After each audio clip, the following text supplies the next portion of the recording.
Hello दोस्तों, कैसे हैं आप। उम्मीद करता हूं आप सभी अच्छे होंगे और आप सभी की तैयारी जो है बहुत अच्छी चल रही होगी।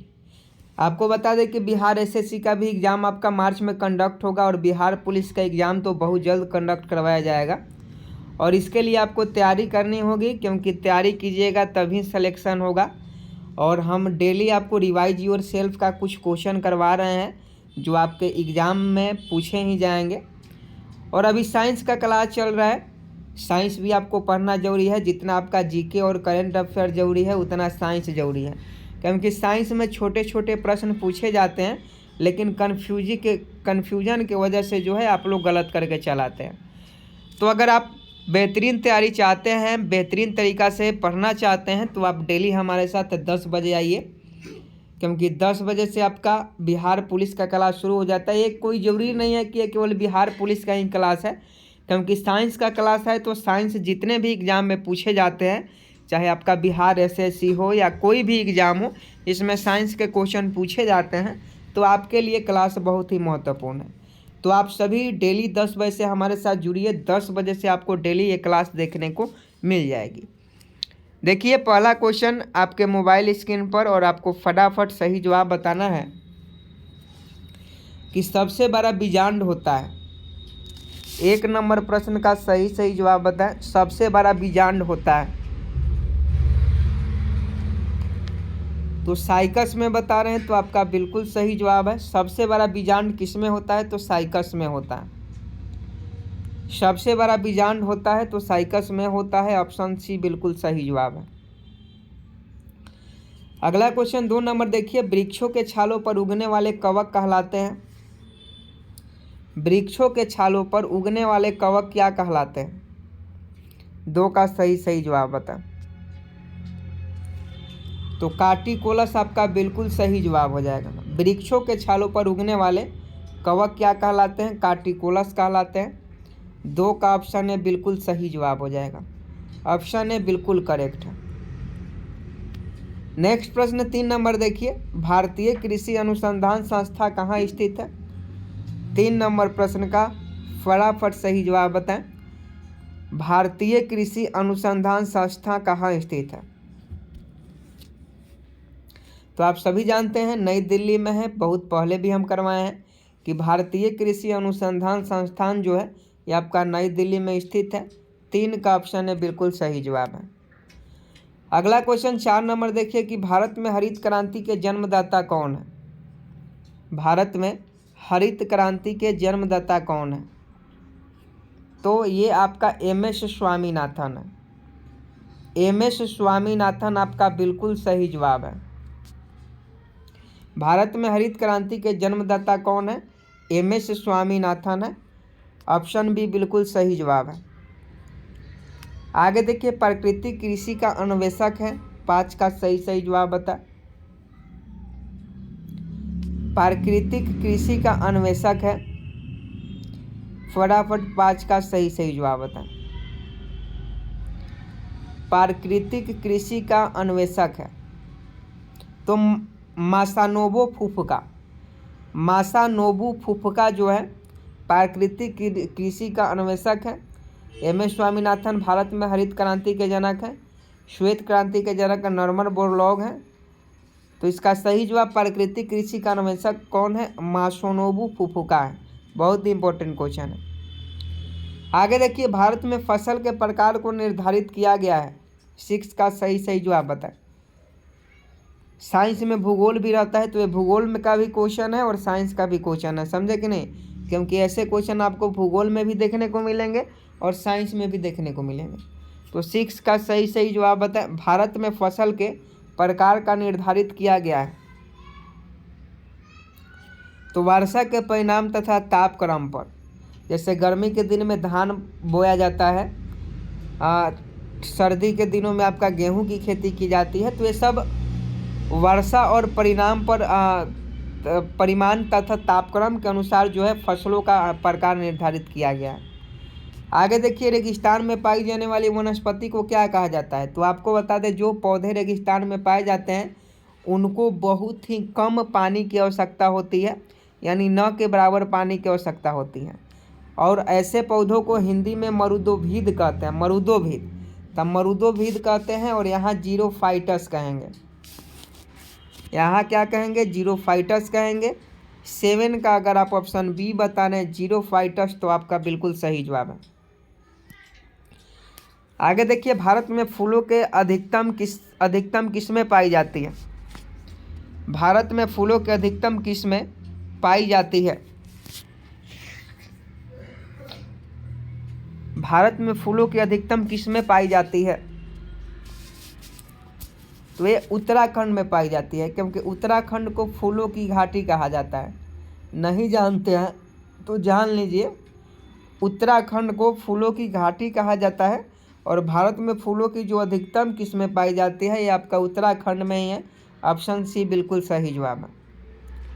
आगे देखिए, 9 नंबर, खरीफ का मौसम कब होता है? 9 का सही जवाब बता। खरीफ का मौसम कब होता है? तो जून और सितंबर में होता है। खरीफ का जो मौसम होता है जून और सितंबर में होता है। 9 का ऑप्शन सी बिल्कुल सही जवाब है। आगे देखिए, विश्व में प्राकृतिक रबर का सबसे बड़ा उत्पादक देश कौन सा है? विश्व में प्राकृतिक रबर का सबसे बड़ा उत्पादक देश कौन सा है? 10 का सही जवाब बता।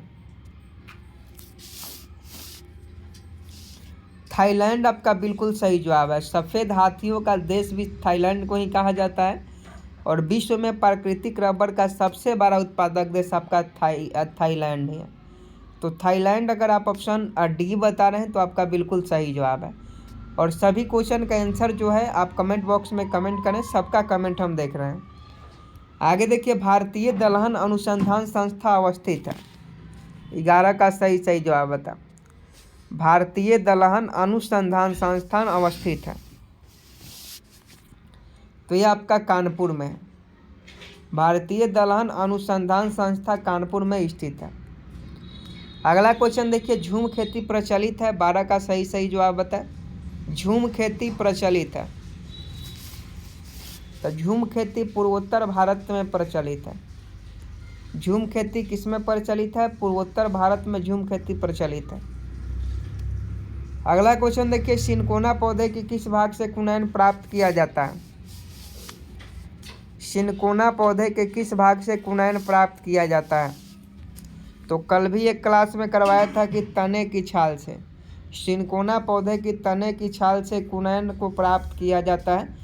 तो इसका सही जवाब जो हो जाएगा ऑप्शन है तने की छाल, बिल्कुल सही जवाब है।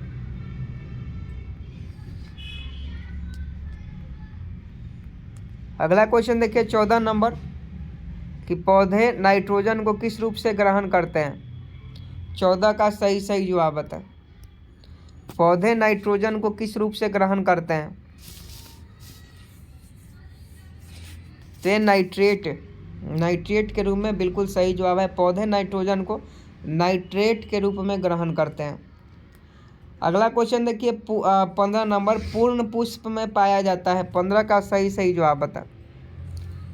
पूर्ण पुष्प में पाया जाता है, तो सभी चारों चक्र पाए जाते हैं। पूर्ण पुष्प में सभी चारों चक्र पाए जाते हैं, तो 15 का ऑप्शन डी बिल्कुल सही जवाब हो जाएगा। क्वेश्चन पूछा जाता है पूर्ण पुष्प में क्या पाया जाता है, तो सभी चारों चक्र पाए जाते हैं। अगला क्वेश्चन देखिए, फूल गोभी का खाने योग्य भाग क्या होता है? अभी तो फूल गोभी का ही सीजन है, और फूल गोभी को खाने योग्य भाग क्या होता है? तो पुष्पक्रम होता है। फूल गोभी के खाने योग्य भाग पुष्पक्रम होता है। आगे देखिए, नारियल का फल होता है। नारियल का फल होता है, नारियल का फल ये डूपी कहलाता है। नारियल के फल को डूपी कहा जाता है। डूपी आपका बिल्कुल सही जवाब है। आगे देखिए, विश्व वन दिवस कब मनाया जाता है? तो विश्व वन दिवस बताइए फटाफट कि विश्व वन दिवस कब मनाया जाता है? 21 मार्च को। विश्व वन दिवस कब मनाया जाता है? तो 21 मार्च को मनाया जाता है। अगला क्वेश्चन देखिए, पौधे के रस को चूस लेने वाला सबसे छोटा कीट कौन सा है? 19 का सही जवाब बता। पौधे के रस को चूस लेने वाला सबसे छोटा कीट कौन सा है? तो ये एफिड है। पौधों के रस को चूस लेने वाला सबसे छोटा कीट जो है एफिड है। 19 का ऑप्शन ए एफिड बता रहे हैं, तो आपका बिल्कुल सही जवाब है। आगे देखिए 20 नंबर, सबसे बड़ा पुष्प होते हैं, सबसे बड़ा पुष्प होते हैं, तो रेफ्लेसिया आपका बिल्कुल सही जवाब हो जाएगा। रेफ्लेसिया जो है सबसे बड़ा पुष्प है। आगे देखिए चाय में लाल कीट का कारण क्या होता है? 21 का सही जवाब बताएं। चाय में लाल कीट का कारण क्या होता है? चाय में लाल कीट का कारण क्या होता है? तो हरी शैवाल होता है।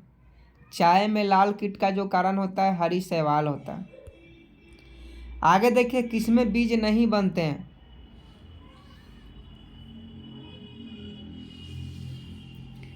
किसमें बीज नहीं बनते हैं? तो फर्न में।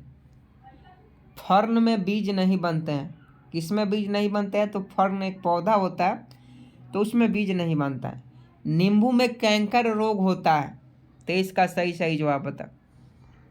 नींबू में कैंकर रोग होता है, तो जीवाणु के कारण होता है, बैक्टीरिया के कारण नींबू में कैंकर रोग होता है।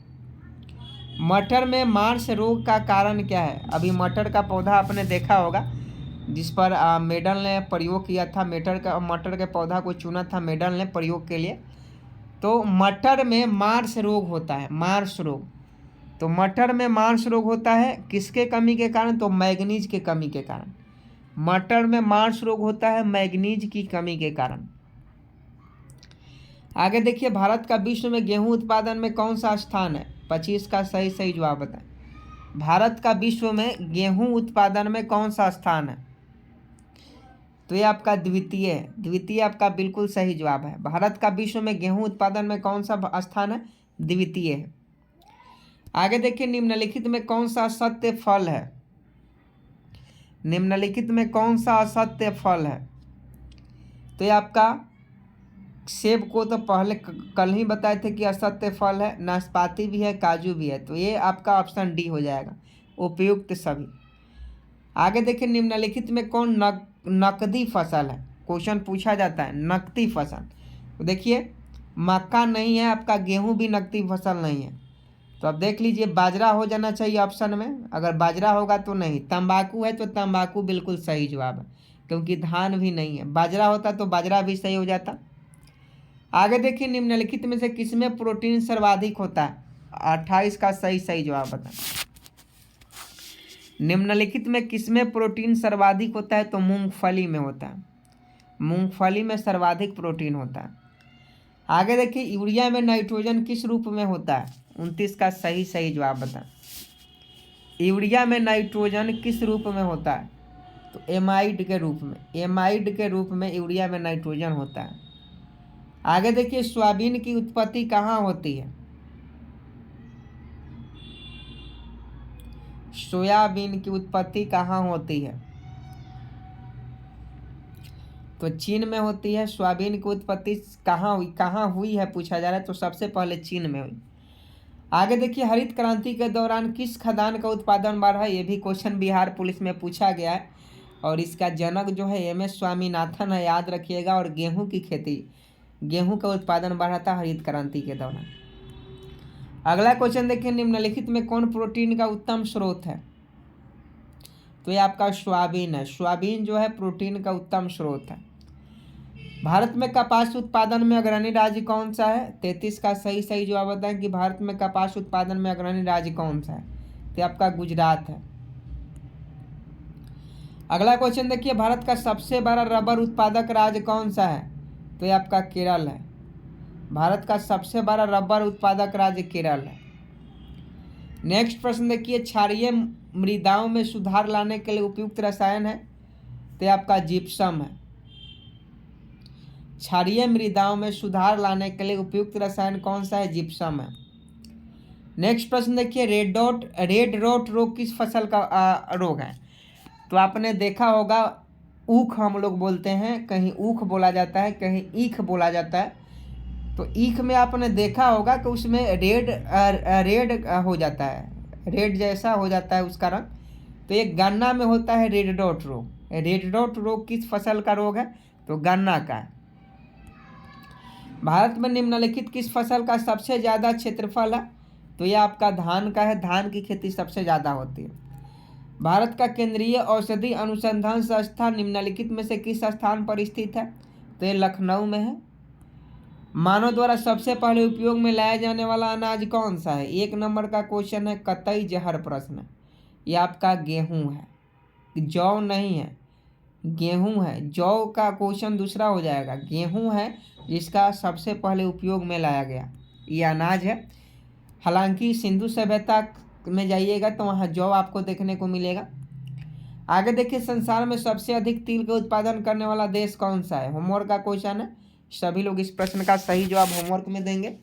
आज के लिए बस इतना ही। मिलते हैं कल नए क्लास में, तब तक के लिए जय हिंद जय भारत।